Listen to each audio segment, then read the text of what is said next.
महिला दिवस है। ममता बनर्जी कोलकाता की सड़कों पर आज हुंकार भरेंगी। ममता बनर्जी का पैदल मार्च कोलकाता के कॉलेज स्ट्रीट से शुरू होगा और इस मार्च में ममता बंगाल की बेटी के चुनावी दांव को और धारदार करने की कोशिश में हैं। ये कल की तस्वीरें हैं जहां जलपाईगुड़ी में ममता बनर्जी सिलेंडर लेकर मार्च करती नजर आई थी। महिलाएं तब भी साथ में थी ममता बनर्जी के, और तब भी पेट्रोल, डीजल और एलपीजी के बढ़े दामों को लेकर ममता बनर्जी हमलावर थी केंद्र सरकार पर। कल सिलीगुड़ी में एलपीजी सिलेंडर के साथ ममता बनर्जी ने मार्च किया था। विमेन रैली कल भी थी और आज तो महिला दिवस है, अंतर्राष्ट्रीय महिला दिवस को लेकर आज ममता बनर्जी की रैली कोलकाता में होगी।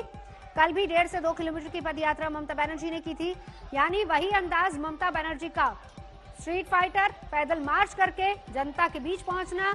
आज महिलाओं के साथ ही ममता बनर्जी फिर से शुरुआत करने वाली है। कोलकाता में ये मार्च होगा ममता बनर्जी का।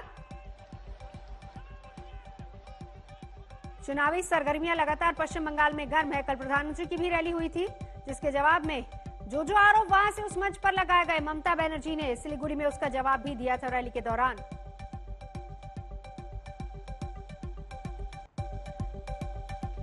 और इस बीच लगातार सियासी सरगर्मियां तेज होती जा रही हैं। 27 तारीख को पहले चरण का चुनाव, 5 डिस्ट्रिक्ट, 30 विधानसभा क्षेत्र जहां पर वोटिंग होनी है, लेकिन उससे पहले लगातार सियासी सरगर्मियां तेज। कल हम जीतेंगे और हम जीत रहे हैं, ऐसा मुझे पूरा भरोसा है, विश्वास है। और यही भरोसा और विश्वास का कारण है कि आज जो है ममता जी का स्कूटर नंदीग्राम में फेल होने वाला है और चलने नहीं वाला है। ऐसा आपको 2 तारीख को पता चल जाएगा। ये सब एकदम, देखिए उनके पास मुद्दा नहीं है जी। तो जो मुद्दा जो 6.5 साल पहले का है वो मुद्दा उनको लाना पड़ रहा है। सोचिए डर कितना है, ठीक है। तो उनको जो करना है करने दीजिए। आदमी सबका प्यार है, भरोसा है, काम करेंगे। इलेक्शन मुद्दों पे लड़ा जाता है, ये सब पे लड़ाने का। टीएमसी और बीजेपी आरोपों का सिलसिला भी लगातार जारी है। कल प्रधानमंत्री ने फिर से कहा था आसूल परिवर्तन, जिसको लेकर ममता बनर्जी ने भी जवाब रखा था कि परिवर्तन बंगाल में नहीं बल्कि अब दिल्ली में होगा। इस बीच बंगाल का सबसे बड़ा संग्राम नंदीग्राम में होने जा रहा है, जहां पर शुभेंदु अधिकारी आज ऐलान होने के बाद ही वो 12 मार्च को पर्चा भरेंगे। ममता बनर्जी 10 मार्च को अपना नामांकन दाखिल करेंगी महाशिवरात्रि के दिन, और इस बीच 11 मार्च को नंदीग्राम में हुंकार भरेंगी। तो सबसे इंटरेस्टिंग फाइट नंदीग्राम में ममता बनर्जी वर्सेस शुभेंदु अधिकारी। भवानीपुर छोड़ ममता बनर्जी नंदीग्राम पहुंची, कहा कि वहीं से चुनाव लड़ूंगी। शुभेंदु अधिकारी का पूरा ये इलाका और पहले साथ हुआ करते थे। पिछली बार शुभेंदु अधिकारी ममता बनर्जी दोनों साथ थे। ममता का साथ छोड़कर बीजेपी में शामिल हुए शुभेंदु अधिकारी, और अब नंदीग्राम में ये बड़ी फाइट देखने को मिलेगी, ममता बनर्जी वर्सेस शुभेंदु अधिकारी। ममता ने हुंकार भरी है कि सिर्फ एक ही सीट यानी कि नंदीग्राम से वो चुनाव लड़ रही हैं। भवानीपुर उन्होंने छोड़ दी है।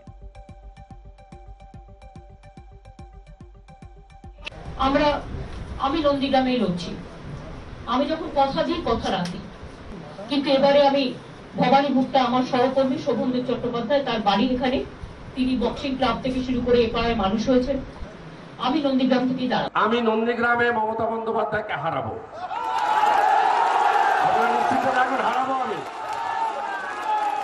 আমি আমাকে দল প্রার্থী করলেও হারাবো সরাসরি, অন্য কাউকে প্রার্থী করলেও আমি পদ্ম ফুল ফুটাবো, দায়িত্বটা আমার। सीधा चलेंगे, अनुपम मेरे सहयोगी हमारे साथ जुड़ चुके हैं। अनुपम, देखिए अगर बंगाल की जंग को देखा जाए तो ममता वर्सेस मोदी पहला, और दूसरा ममता वर्सेस नंदीग्राम। टीएमसी के लिए भी नाक की लड़ाई और बीजेपी के लिए भी ये नाक की लड़ाई होगी। जी बिल्कुल, एक नाक की लड़ाई तो है ही, और साथ में बता दें दोनों ही ओर से, एक तरफ प्रधानमंत्री नरेंद्र मोदी ने भी जंग में पूरी तरह से कूदने की तैयारी कर रखी है, तो दूसरी ओर ममता बनर्जी ने भी कोई कसर नहीं छोड़ेंगी। क्योंकि आज जब हम लोग यहाँ पर हैं कॉलेज स्क्वायर में, यहाँ से ममता बनर्जी अभी महिलाओं के साथ मार्च करेंगी। अंतर्राष्ट्रीय महिला दिवस पर ममता बनर्जी हमेशा ही मार्च करती हैं, लेकिन इस बार ये काफी अहम है क्योंकि ममता बनर्जी ने 2 घंटे पहले ही ट्वीट किया है और ताना मारते हुए केंद्र सरकार को कहा कहा है कि आपने अब तक महिला आरक्षण बिल पास नहीं किया है, जबकि हमने संसद में 41% महिलाओं को दिया है रिजर्वेशन और राज्यसभा में 31% रिजर्वेशन दिया है, लोकल बॉडीज में लगभग 40% से ज्यादा रिजर्वेशन दिया है। तो ममता बनर्जी ने समा मानना शुरू कर दिया है। यहाँ पर थोड़ी देर में ही ममता बनर्जी अभी यहाँ से मार्च। अनुपम, जरा तस्वीरें भी दिखाते जाइए साथ ही साथ, क्योंकि हम चाहेंगे, क्योंकि ये मार्च लगातार देखेंगे तो सही, लेकिन अभी फिलहाल माहौल क्या वहां पर बन रहा है, खास तौर पर अगर हम महिलाओं की बात करें। Women's day, international women's day, Bengal को बेटी चाहिए, बीजेपी ने कहा कि बेटी चाहिए, भुआ नहीं चाहिए, तो ये एक तरीके से दोनों में लड़ाई भी हो रही है इसको लेकर। जी बिल्कुल, मैं कैमरामैन को बोलूंगा कि थोड़ा पीछे की ओर दिखाए, जहां पे अभी पुलिस का बंदोबस्त है और महिलाएं यहां पर रेडी होकर रखी हैं, ममता बनर्जी के आने का इंतजार है। और आपको बता दूं कि अंतर्राष्ट्रीय महिला दिवस ममता बनर्जी के लिए काफी महत्वपूर्ण रहा है। 2014 हो, 2016 हो और 2019 हो, जो चुनाव प्रचार ममता बनर्जी ने शुरू किया था वो अंतर्राष्ट्रीय महिला दिवस के उपलक्ष्य में ही शुरू किया था, उसी दिन शुरू किया था। तो ये काफी अहम है ममता बनर्जी के लिए। और इस दिन जो ममता बनर्जी जो मार्च करेंगी उसमें एक बात वो कनेक्ट करना चाह रही है महिलाओं से, और उन्होंने जो नारा दिया है और टीएमसी ने जो नारा दिया है कि बंगाल को बंगाल की बेटी चाहिए, वो महिलाओं से कनेक्ट करने का एक नारा है। और उसके इसीलिए ये जो मार्च है ये उसमें काफी महत्वपूर्ण हो जा रहा है। तो एक तरह से हम कह सकते हैं कि बंगाल में इस वक्त एम फैक्टर काफी अहम हो रहा है। एक अलग तरीके से अगर कहा जाए तो मोदी, ममता, मुस्लिम और महिला। बिल्कुल, चलिए नजर आप बनाए रखिए, लौटेंगे अनुपम आपके पास। और इस बीच बंगाल की लड़ाई अब महंगाई तक भी आ गई है। ममता बनर्जी सरकार को घेर रही हैं, तो ममता महंगाई को लेकर अब केंद्र पर हल्ला भी बोल रही हैं।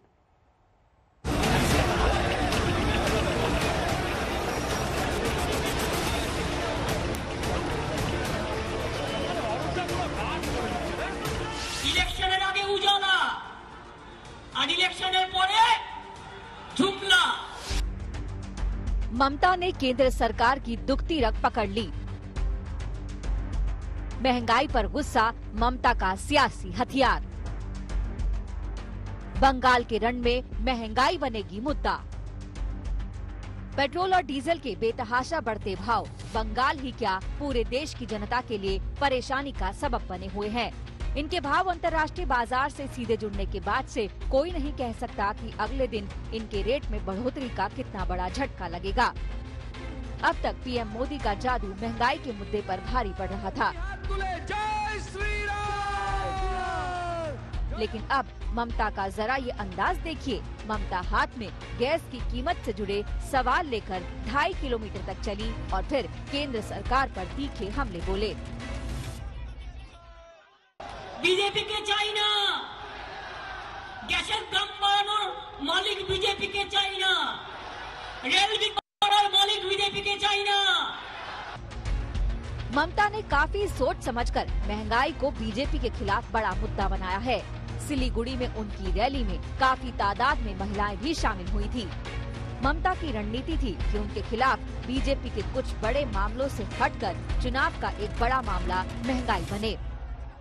করবার আগে জবাব দিন, কেন এলপিজি গ্যাসের দাম 900 টাকার মতো হয়েছে, এই জবাব আপনাকে দিতে হবে।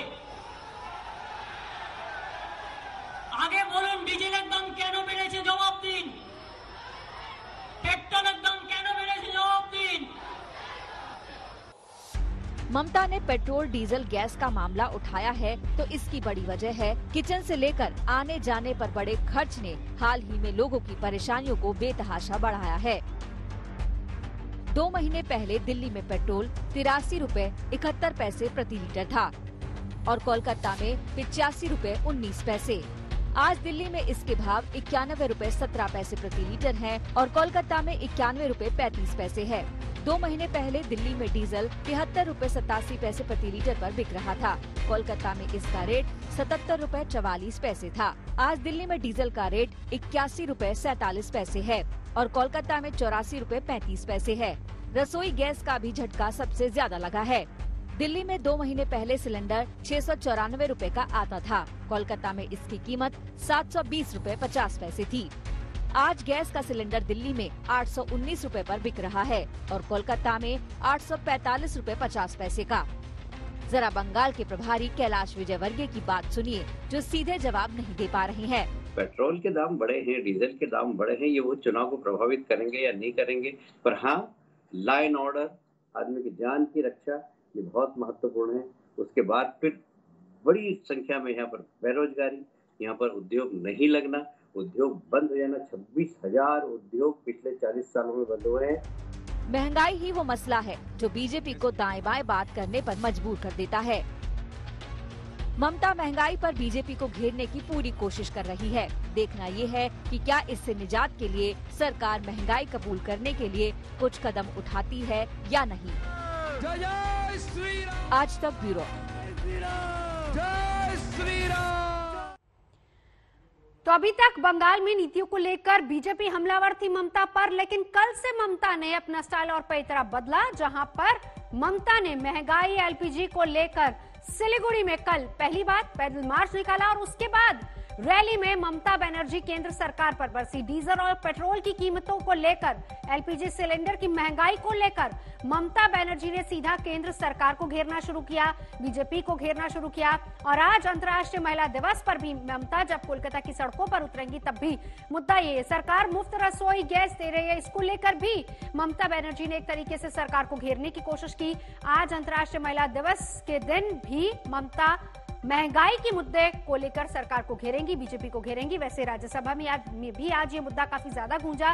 विपक्ष ने वहां पर हंगामा किया, 2 बार कार्रवाई स्थगित भी करनी पड़ी राज्यसभा की, यानी विपक्ष की में भी आज कांग्रेस की तरफ से इस मुद्दे को लेकर काफी हल्ला बोल हुआ। सदन में भी कांग्रेस के सांसदों ने जमकर नारेबाजी की। पेट्रोल की कीमतें, रसोई गैस की कीमतें, डीजल की कीमतें लगातार बढ़ती जा रही है और ये एक बड़ा मुद्दा है जिसको लेकर पहले से ही कहा जा रहा था कि आज विपक्ष जरूर हंगामा करेगा सदन में, और हंगामे के चलते कार्रवाई को स्थगित भी करना पड़ा राज्यसभा में। तो कुल मिलाकर अगर देखा जाए तो तेल के दामों पर भी हम एक नजर डाल लेते हैं, जहां पर फर्क देखिए कितना है।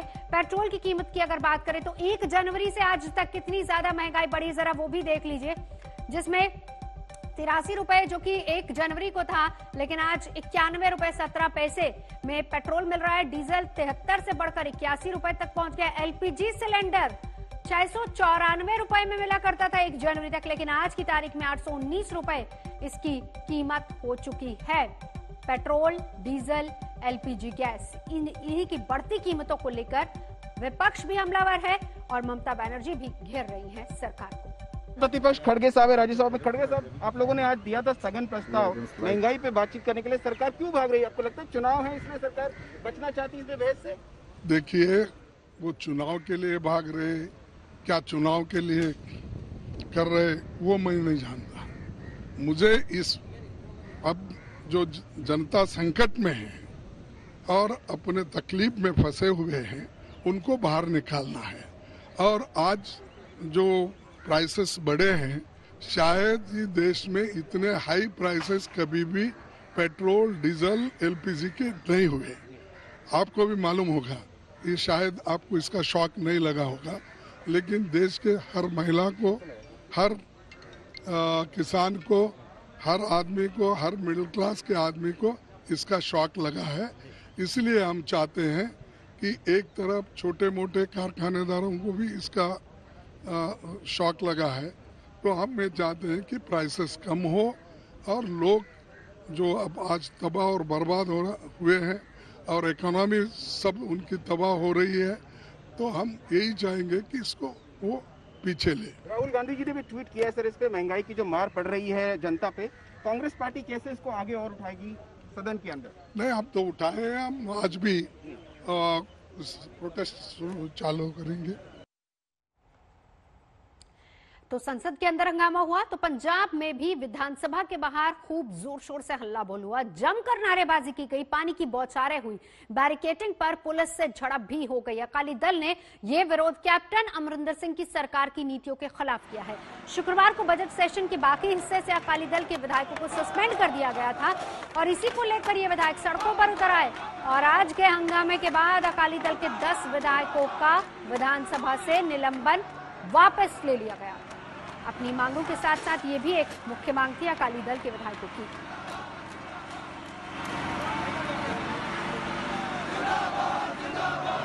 तो 3 तस्वीरें बजट सत्र चल रहा था पंजाब विधानसभा में। उसी दौरान हंगामा अकाली दल की तरफ से हो रहा था, जिसके बाद पहले विधायकों को सस्पेंड किया गया, फिर उसके बाद हंगामा काफी ज्यादा हुआ।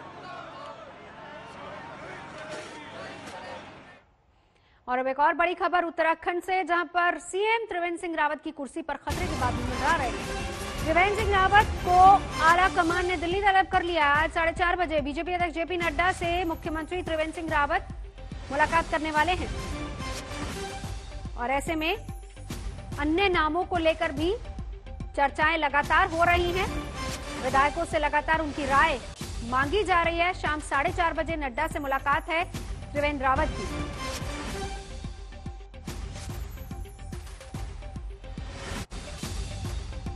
और अब महिला दिवस पर महिला शक्ति को सलाम।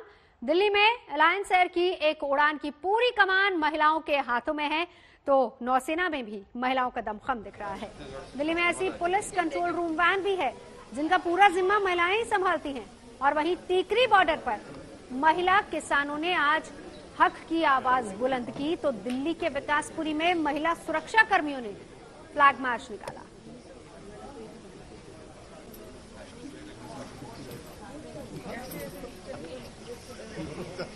तो इंटरनेशनल वुमेन्स डे पर नारी शक्ति को सलाम करती है। अलग अलग तस्वीरें, अलग अलग खबरें हम आपको दिखा रहे हैं। आज महिला दिवस है, तो आइए आपको मिलवाते हैं दिल्ली की जांबाज महिला कांस्टेबल से, जो दिल्ली पुलिस की फर्स्ट रिस्पॉन्ड टीम का हिस्सा हैं। कोरोना काल के दौरान महिलाओं के जरिए ऑपरेट होने वाली पीसीआर वैन ने दिल्ली वालों की जो सेवा की है, वो अपने आप में एक नजीर है।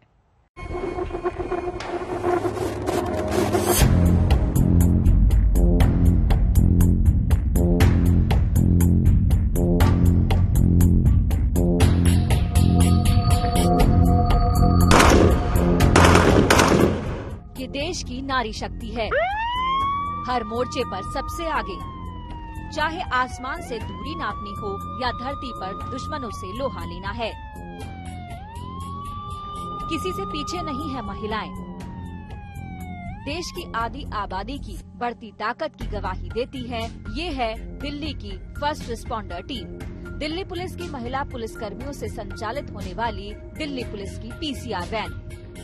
कोरोना काल के दौरान महिलाओं के जरिए ऑपरेट होने वाली पीसीआर वैन ने दिल्ली वालों की जो सेवा की है, वो अपने आप में एक नजीर है। लॉकडाउन के दौरान पूरी दिल्ली से तकरीबन 950 से ज्यादा प्रेग्नेंट वुमेन को इन्हीं पीसीआर वैन के जरिए अस्पताल पहुंचाया गया।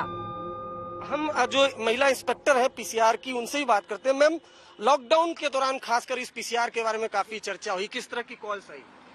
लॉकडाउन के दौरान पे ज्यादातर कॉल्स प्रेग्नेंट लेडी जिनको लेबर पेन वगैरह हुआ, ज्यादातर कॉल्स वैसी आई, जिसमें से 967 केसेस हमारे पीसीआर वैन ने एडमिट करवाया हॉस्पिटल्स में, और 9 जो हमारे बच्चों ने हमारी पीसीआर वैन में ही जन्म लिया। दिल्ली में कुल 15 जगहों पर दिल्ली पुलिस की ये विमेन डेडिकेटेड पीसीआर वैन तैनात की गई है। महिला पुलिसकर्मी बताती हैं कि ड्यूटी के वक्त उन्हें हर तरह की चुनौतियों का सामना करना पड़ता है। इसमें सभी प्रकार के कॉल्स आते हैं, जैसे एक्सीडेंट के हैं, चाइल्ड मिसिंग हैं, अदर कॉल्स भी आती हैं और बहुत सारी कॉल्स आती हैं। सारी कॉल्स में हेल्प करते हैं। हेल्प करते हैं जी सर। क्या कभी चेस भी करती हैं अगर कोई स्नेचर या बदमाश ऐसा कुछ? यस, करते हैं, बिल्कुल बिल्कुल करते हैं। बहुत इंटरेस्टिंग चीज है कि एक महिला पुलिस होते हुए हम मतलब ड्राइव करते हैं, वो भी दिल्ली जैसे शहर में, क्योंकि यहाँ पे मतलब बहुत भीड़ होती है एक तरीके से, तो यहाँ पे ड्राइव करने में मतलब हमें बहुत प्राउड फील होता है।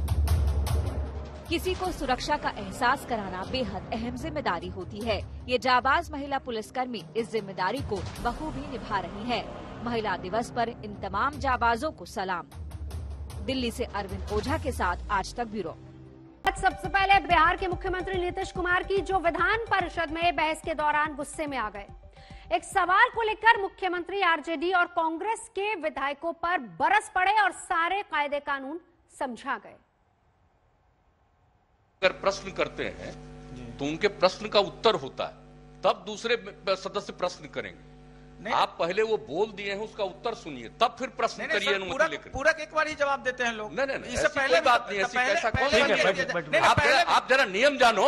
हम तो नियम जान ही रहे। बैठिए, दूर बैठ ही रहे सर, लेकिन नियम जानिए आप। उन्होंने आप क्यों नहीं बताते हैं भाई? नहीं कैसे महोदय आप बताते क्यों नहीं है? इस तरह की बात करना है रोज रोज। पूरा पूछा जाता है। मैं नहीं बोलता हूँ अभी, चूंकि उन्होंने प्रश्न पूछा है। अरे भाई हम बोल रहे हैं, बीच में बोलिएगा क्या? माननीय मंत्री, मुख्यमंत्री जी बोल रहे हैं। कोई तरीका है? आप सुनोगे नहीं कोई? कब वो पूछ रहे हैं तो उसका प्रश्न पूछा इन्होंने, उनका क्वेश्चन है, उन्होंने सप्लीमेंट्री पूछा। अब वो सप्लीमेंट्री का जवाब मंत्री देंगे, इसके बाद आप पूछिएगा, आपको अनुमति देंगे तो वो बोलेंगे। ये है नियम, नियमों का पालन करिए। मुझे किसी पर कोई एतराज नहीं है, लेकिन कभी कभी नियम का उल्लंघन करते हैं तो हम आपको बताने के लिए खड़ा होकर के बता देते हैं। और जब इतने जानकार व्यक्ति हैं बगल में, तो इनको तो बताना चाहिए। आपके बगल में सब नए लोग हैं, आप कम से कम बता तो दिया करिए कि प्रश्न किसी ने पूछा है। जिनका प्रश्न है उनको सप्लीमेंट्री पूछने का सबसे पहला अधिकार है।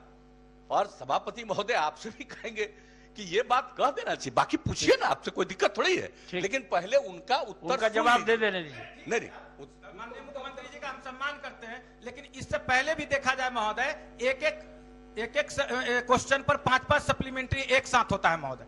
हम ही नहीं किए महोदय, सत्ता पक्ष के लोग करते हैं। सत्ता पक्ष के लोग करते हैं, हमसे क्यों दर्द हो गया महोदय? हम लोग आपको कोई पूछना पति महोदय जी, माननीय मुख्यमंत्री जी ने सही कहा महोदय। पहले जिनका प्रश्न में रहता है वो पूछ लेते हैं, उसका उत्तर हो जाता है, तब दूसरे माननीय सदस्य एक पूरा पूछते हैं, दूसरा भी पूछते हैं, तीसरा भी पूछते हैं, चौथा भी पूछते हैं। ऐसा नहीं है कि जो माननीय सदस्य प्रश्न करता है वो सवाल पूछे है, उसका उत्तर नहीं आया, दूसरे माननीय सदस्य पूछेंगे। चलिए माननीय मंत्री जी, अभी तो प्रेमचंद मिश्रा जी का पहले हमने जवाब दिया, उसके बाद सवाल पूछा है रजनीश जी ने, रामबली जी ने पूछा है। ठीक ठीक ठीक, नियम पढ़िए नहीं। चलिए, और अब बात पश्चिम बंगाल की कर लेते हैं, क्योंकि सियासत पूरी तरह से गरमाई हुई है। बंगाल में बीजेपी चुनाव जीतने के लिए किस तरह की रणनीति बना रही है, क्या है बीजेपी का प्लान, आखिर चुनाव में बीजेपी का और क्या क्या प्लान है, इसी को लेकर बीजेपी प्रमुख दिलीप घोष से हमने बात की।